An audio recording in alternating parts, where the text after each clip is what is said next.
સુરતમાં મેઘરાજાએ એક જ કલાકમાં એવો કહેર વરસાવ્યો છે કે શહેર પાણીમાં ગરકાવ થઈ ગયું. જ્યાં મંગળવારે સવારે 6 થી 7 વાગ્યા દરમિયાન શહેરમાં અંદાજે 13 થી 14 ઇંચ વરસાદ નોંધાયો, જ્યારે કામરેજમાં 16 ઇંચ અને પલસાણામાં રેકોર્ડ બ્રેક 18 ઇંચ વરસાદ ખાબક્યો છે.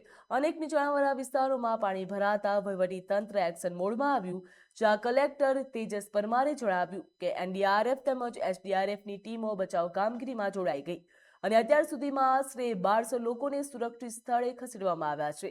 રાહતની વાત એ થઈ છે કે હાલ તાપી નદી અને ઉકાઈ ડેમની સ્થિતિ નિયંત્રણમાં છે. જ્યાં સુરતમાં ધોધમાર વરસાદ વરસી રહ્યો છે. સુરત ખાતે મેઘરાજાએ રૌદ્ર સ્વરૂપ ધારણ કર્યું છે. મહત્વનું કહી શકાય, ધોધમાર વરસાદના કારણે નીચાણવાળા વિસ્તારોમાં પાણી ભરાયા હતા, જ્યાં ત્યાંના કલેક્ટર દ્વારા પણ કહેવામાં આવ્યું છે કે એસડીઆરએફ અને એનડીઆરએફની ટીમ બચાવ કામગીરીમાં લાગી ગઈ છે, તો સ્થાનિકોને કામ વગર બહાર ન નીકળવા માટે પણ અપીલ કરવામાં આવી છે. સુરત જિલ્લાની અંદર જેમ ગઈકાલે આગાહી હતી એ પ્રમાણે આજે સવારથી મુશળધાર વરસાદ શરૂ થયો હતો. ખાસ કરીને સુરત શહેરની અંદર સવારે 6 વાગ્યાથી લઈને અત્યાર 8 વાગ્યા સુધીમાં લગભગ 13 થી 14 ઇંચ જેટલો વરસાદ પડી ચૂક્યો છે.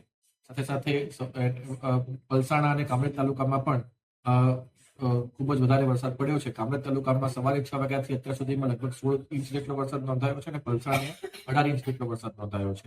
અત્યારે વરસાદની તીવ્રતા થોડી ઘટી છે, પરંતુ સવારથી જે પ્રમાણે મુશળધાર વરસાદ વરસી રહ્યો તેના કારણે સુરત શહેરમાં ઘણી બધી જગ્યાઓ ઉપર પાણી ભરાયા છે.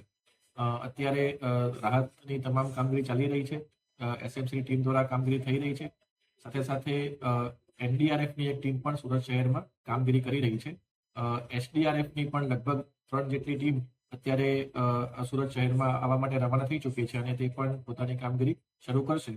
અત્યારે સ્થળાંતર લગભગ 1200 જેટલા વ્યક્તિઓનું સ્થળાંતર સુરત શહેરમાં કરવામાં આવ્યું છે અને સુરત જિલ્લામાં પણ અન્ય 2-3 તાલુકાઓમાં લગભગ અલગ અલગ જગ્યાએ સ્થળાંતર કરવામાં આવ્યું છે. અત્યારે જે તાપી નદી છે તે ભયજનક સ્થિતિએ નથી અને ઉકાઈ ડેમનું પણ લેવલ જે છે અત્યારે ભયજનક સ્થિતિમાં નથી.